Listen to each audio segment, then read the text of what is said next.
cellphone ko na. Sabi na. 19. Tikit, palilinawin ko pa yung mata mo masyado.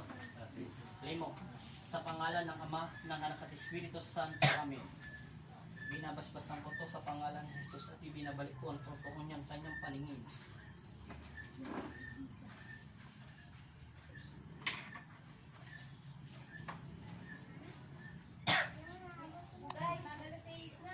Ay, wait mo. May 10 minutes pa tayo.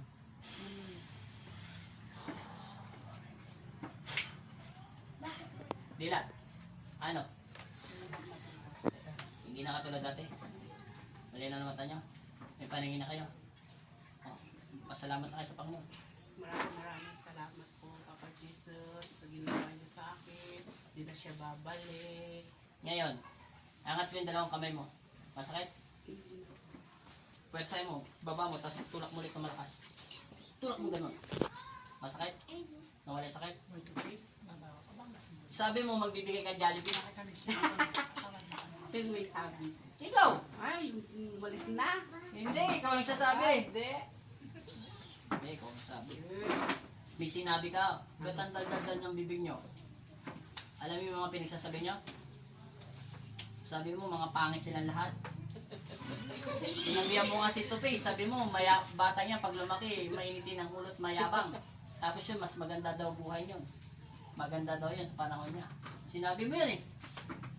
Di ba sinabihan ka Tupi? Tapos di ba sinabi niya kay Emily, maganda daw buhay nito. Ito maganda buhay nito, pero hindi daw masyado kasi masyado siya mayabang paglaki. Roy, mayabang ka pala. Ito, maganda daw buhay nito. Ikaw nagsabi yun eh. Oo! Tsaka yung kapitbahay nyo daw. Tapos sinabi mo daw kay Dana, hindi daw nagsisimba. Oo, salbahe. Tapos sinabi mo kay Aling Beng kanina, Dakdak. madakdak.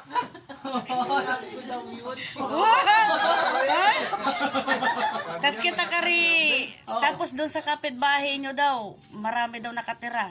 Oo, sinabi Doon sa mo. may duwat daw. Kita doon sa bahay nila. Masakit pa ba katawan niya?